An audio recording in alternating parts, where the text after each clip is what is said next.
Magandang gabi Pilipinas, ito pa ang programang Dos Kumpanyeras at kami po inyong mga nakakasama tonight. Ang mga panyera ng bayan, ako po si Attorney Rina Seco. Ako po si Attorney Cam. Una sa Pilipinas, Una sa sa Pilipino. Pilipino. Para sa DZRH. Yes.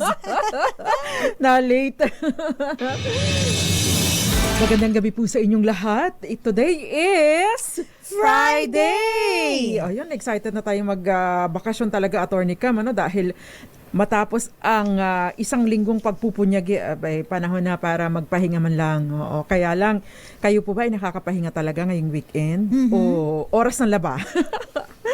Para sa ating mga kababayan ay oras ng laba ito, Attorney Cam. Family days. Hindi lang family days, pero ibig sabihin mga responsibilidad sa pamilya ang ating tututukan tonight. Pero ngayong weekend, pero Attorney Cam, alam mo ba na meron tayong, hindi ko lang na-monitor ngayon kasi medyo busy, kasi dalawa yung lumalaban sa atin, Attorney Cam. Kasama na sa top 5 ba yung ating mga players ng golf? Dalawang babae, si Pagdanganan, Bianca Pagdanganan, at saka si, ano nga pangalan ng isa? Si Dottie, no?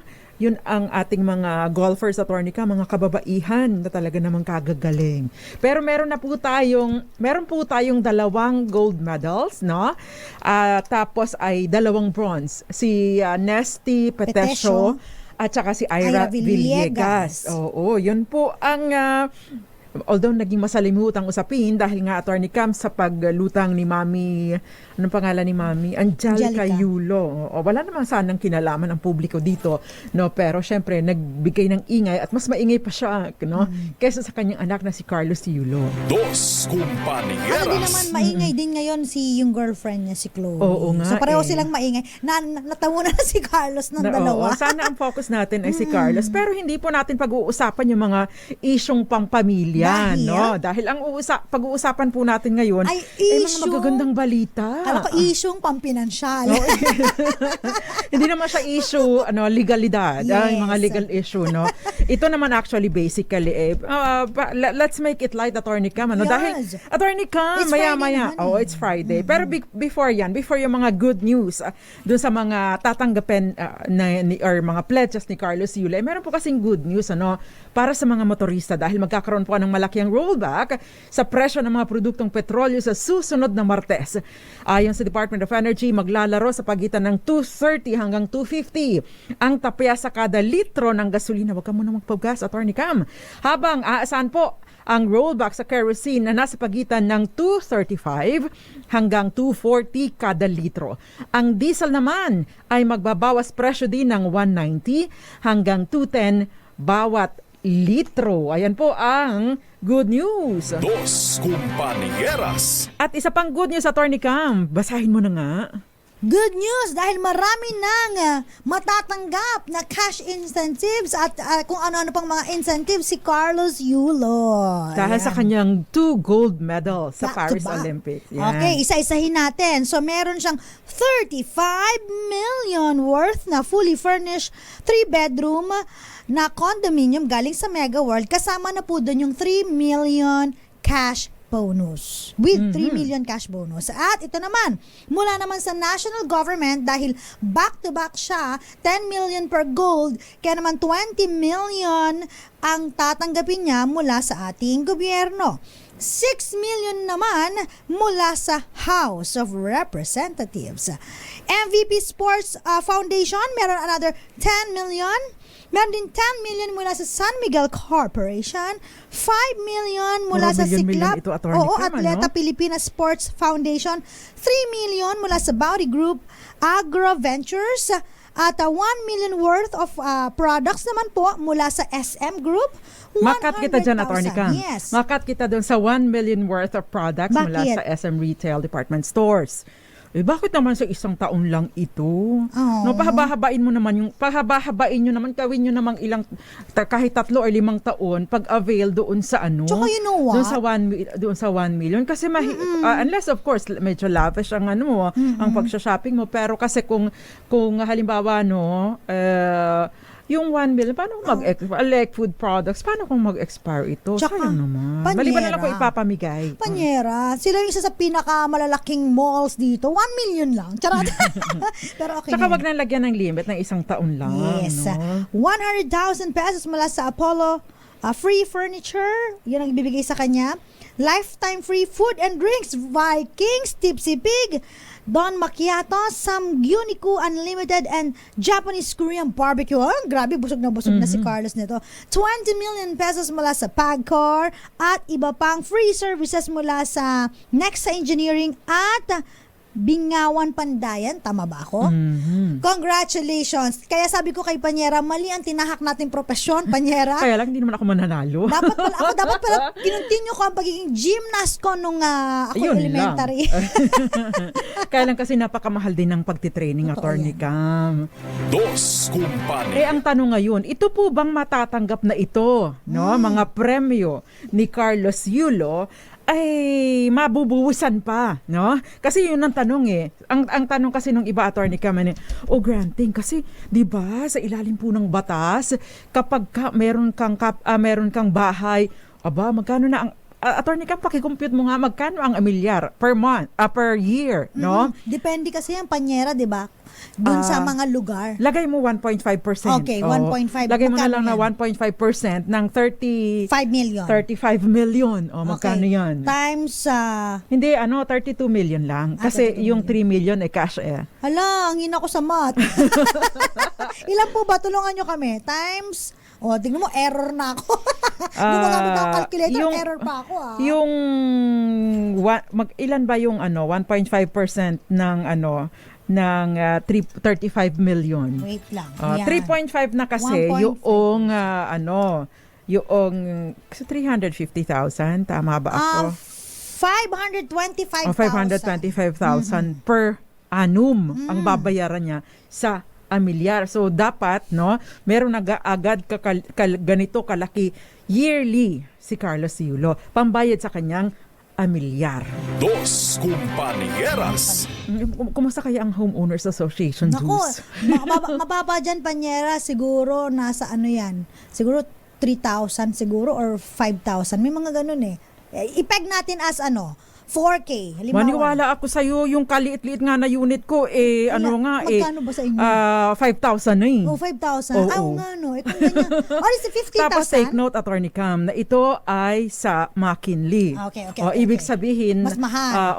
premiadong property ito. 15,000 na lang para times ilan yun? I don't think na 15,000 lang. Sige na nga, 25,000. Ano bang gusto mo? 20,000, 25,000. Kukumputin ko Per yan. square meter kasi yan, Attorney Cam. Sige. May car park kaya ito? Hindi natin diba? sure. Sige, 25,000 na lang. Halimbawa lang. Times 12 yan, di ba, Panyera? Sige, ilagay na natin sa 30,000. Okay, 30,000. Sarado na natin mga Panyera. Times 12, 360,000 a year. Malaki-laki ito. Ay, oo nga. Dos Kumpania. Actually, isa din sa mga tips natin sa mga kababayan natin, pag bibili po kayo ng property, hindi kayo nag-i-stop doon sa, nabili ako, nakamura ako, may pera na ako. Kasi titingnan po ninyo yung annual na babayaran sa amilyar. Napakalaki din po ito. That is one of the considerations nung kakayanin mo ba yung annual na amilyar at kakayanin mo ba yung Homeowners Association dues. Parang, yun, 'di ba malaki yun kasi yun yung bagaman at hindi ka na nga nagre-renta, Attorney Cam, pero parang nagre-renta ka pa din doon sa rate ng HOA dues, 'di ba? Kalaki-laki. 1 million, parang magre-ready ka 1 million per year. Pag mahal-mahal pa naman ang area mo, Attorney Cam, parang nagre-reflect din pati yung sa kuryente, Naku po. pati yung doon sa tubig. Alam mo ba na ngayon, titingnan ko lang ang text sa akin ng Meralco. No? Kasi po, alam niyo po ba, tinitext ako everyday ng Meralco. Ay, love na love Alam mo ikaw, ba, Attorney Cam, 11.98 per kilowatt hour na ang presyo ng kuryente. Nitong July or June, nasa 980 lang. 'Di ba nagmahal? Ganun siya kamahal. Dos Kumpanya. Ito po mga bagay na ito ay kinukonsider po ninyo sa pagbibili na tayo ng property. Ayan, sabi nga ni Gael Enriquez, higher yan for sure. Of course, no?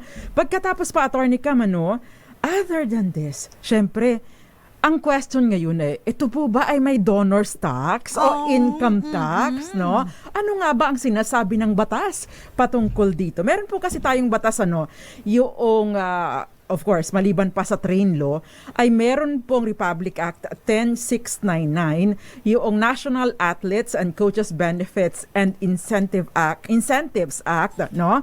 Na ito ay nag-amyenda doon sa RA 7549 na naisabatas noong 1992, no? Sa panahon ni Pangulong Cory Aquino, na nag-i-exempt sa mga private donors, no, ng cash incentives na binibigay sa mga national athletes, no?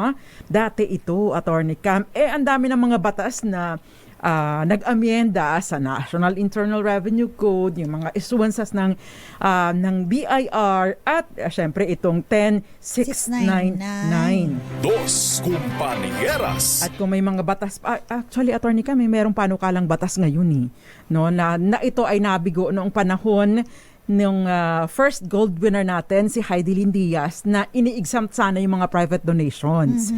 Since hindi po ito naisabatas, no?